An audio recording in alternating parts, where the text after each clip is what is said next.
Hello everybody, this is Austin Ward for Lettermen Row, just outside the Woody Hayes Athletic Center in Columbus, Ohio. That's Jeremy Birmingham, this is Tim May. This is Rapid Reaction, brought to you by Byers Auto on a historic, devastating day for college football and the Big Ten. The season has been canceled, the fall season.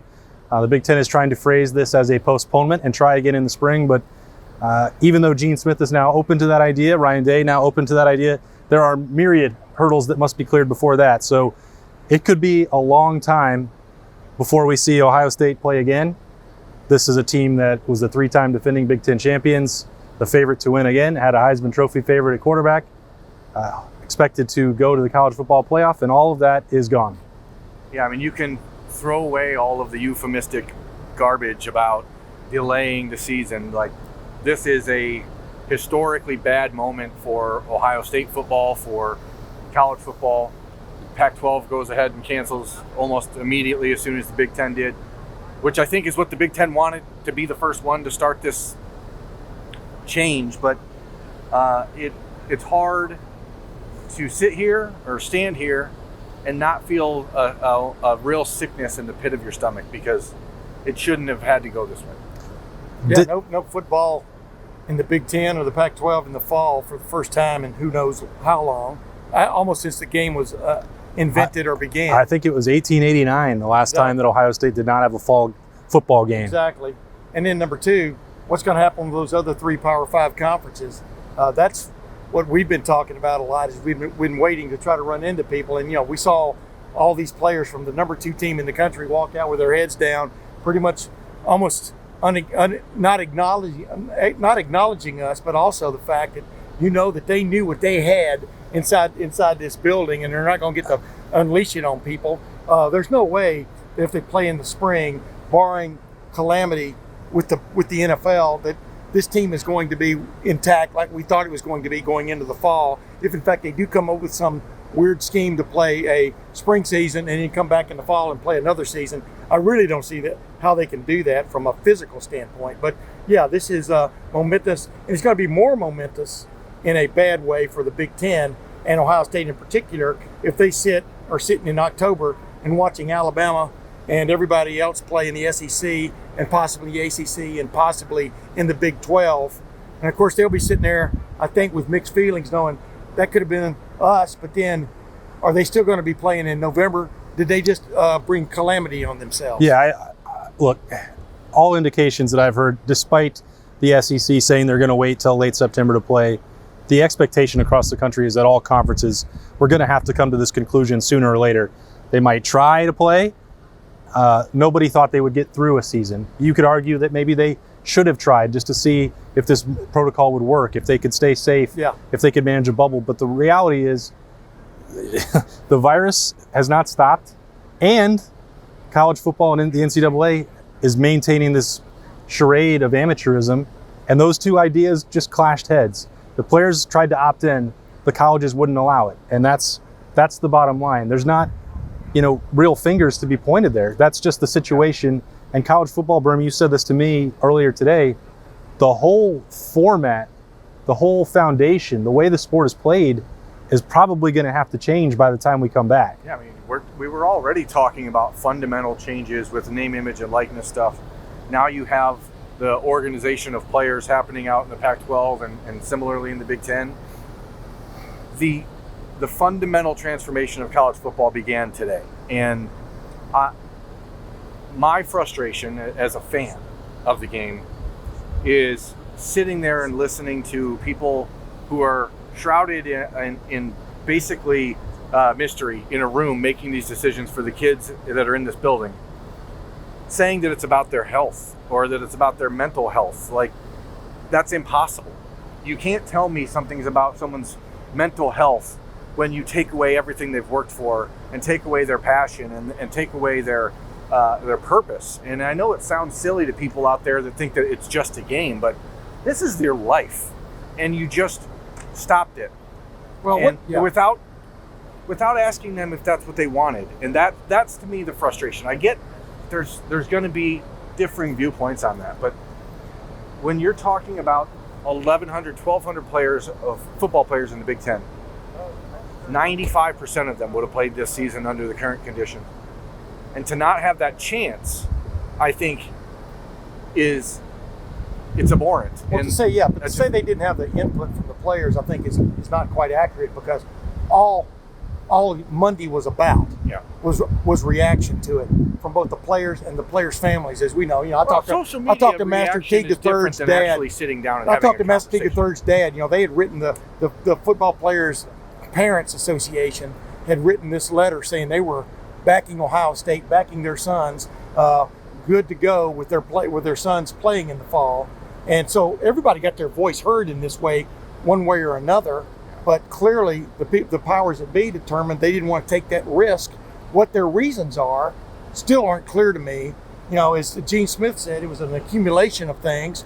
But an accumulation of things. Less than a week ago, they announced the schedule. It was in pencil, but they announced the schedule for the Big Ten.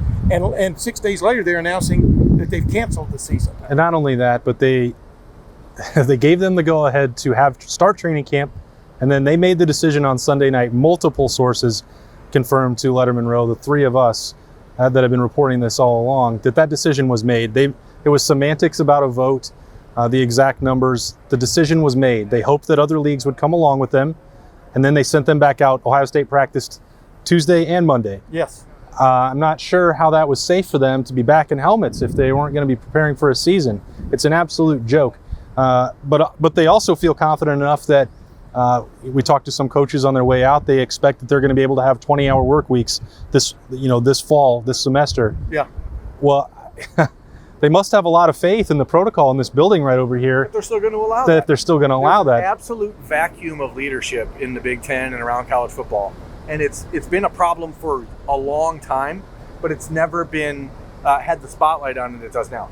The fact is, you have 14 teams in the Big Ten, each one with their own protocols. Ohio State sets the standard. Rutgers abandons one, right? So if you don't have a standard in the Big Ten, when you have a commissioner who can't set up a protocol across the league, what's the point? When you have a president voting who's not even the acting president in Ohio State, what is the point?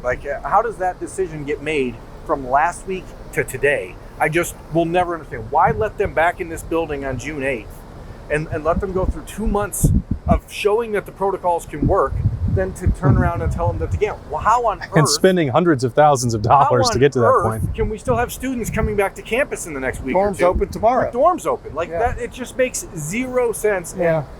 And I'm heartbroken for the players in this building. It is so disheartening to see the lack of leadership across college football. And I'm not talking about Ohio State. Gene Smith has handled this as well as he could. The athletic department here and the athletic departments around the Big Ten clearly are at odds with the presidents of the university. But here's the thing. Stop talking. Finally, in these kind of situations, even if you had a czar of college football, if you did have leadership from the top that was solid and strong, then that person or triumvirate or whatever it would be would still have to make a decision, Sure. Go or no go. Kind of like Dwight Eisenhower, in D-Day, go or no go. Right. The thing about it is, as we stand here today, as Boston Ward pointed out, there is no vaccine for COVID-19. I know that rhymes, but that's not. I didn't mean it. It's your country song that you've been. There's nothing funny about it. Yes, but I'm still working on the song. But I digress. The bottom line is, there's no way to totally ensure that players will be safe for a whole season. But the point is, they are probably more in jeopardy now being turned out into basically the general populace with a few workouts every week than they would have been in a semi-bubble at each Big Ten school, watching over things, etc. The problem is you have 14 teams in the Big Ten, and it kind of like it's like a crew is if you got like 11 or 12 really rowing hard and 3 not, that boat's going to go in a circle and or it's just going to flounder. Yeah. And that is, to me, is what stands out about this is most of the people were taking care of their business, but some did not. And I am very curious on whether this is the end of it all in the fall for Ohio State, for example. I think there's still another shoe to drop in this thing. And The one shoe that I've been asked about most, if it would fit Ohio State, is if they would play an independent schedule, if they would try to join another league. Gene Smith was adamant, and I've said this all along, that the hurdles are too high. Getting out contractually, being a member institution of the Big Ten, Ohio State is happy with the situation they're in. They are unhappy not to be playing this year, but that is not going to force them to look around and try to play college football this fall. One of the primary reasons for that as well is that they also don't think the other leagues are ultimately going to play. So do not look for them to try and get in the SEC. Do not look for them to try to schedule Notre Dame. Do not expect them to play in the Big 12. Ohio State is now looking towards the spring, and they will do everything they can to save recruiting classes. Yeah. They will try to everything they can to support with the 20-hour work week, continuing to offer room and board and feed these guys in the facility and try to get them ready if they're going to the NFL draft. That's really going to be the big one for Ohio State, is there are 15 to 20 players who, starting with Justin Fields, obviously, but even beyond the obvious first-round draft picks, that may not elect to come back now. And I don't think the spring season is a viable, workable thing, even though it looks good on paper. But you will have a facsimile, speaking of paper, of this Ohio State team in the spring. If third uncles, whatever, get their way, there are going to be guys who are going to be highly rated for the NFL Draft 2021 who are going to opt out. I don't think there's how many, who knows. But like you just said, go back to what you just said. Right now, the SEC, the ACC, and the Big 12, as we record this, they're still hanging on, waiting to see how things go. What I was talking about the final shoe hadn't dropped is if suddenly those three leagues call it quits, it would be interesting to see the conversations that take place, is the point I was making. Yeah. We've talked about it for 6 months. I mean, it's unbelievable to me that we got back from North Carolina on March 11th after going to see two future Ohio State commitments. We got back into town on March 11th and had to drive straight over to the Horseshoe and talk about coronavirus and canceling spring game. And now here we are 5 months later, and nothing has been fixed. I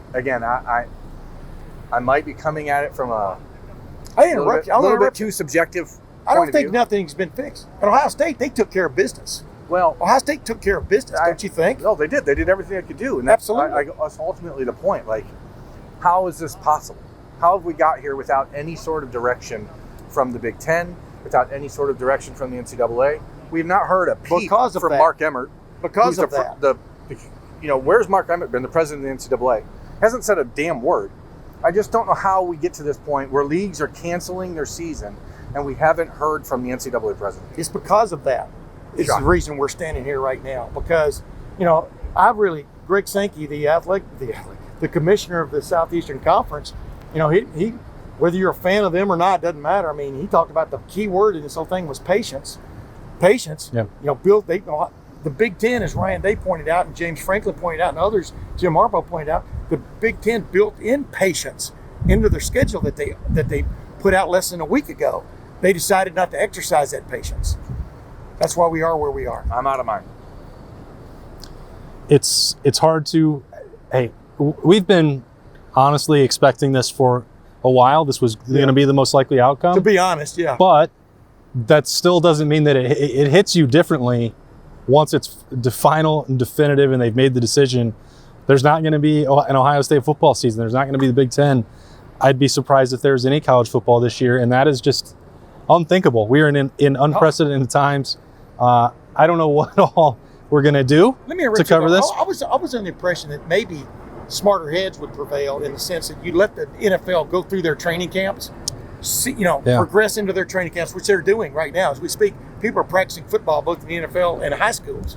Let them go through that, see how it goes, and then maybe see what problems they run into. But they didn't do that. Yeah, I think all of us could have come up with other schedules and other solutions other than the one we arrived at today. But the decision was made. That's why we're having a rapid reaction about the end of the Ohio State Big Ten 2020 football season.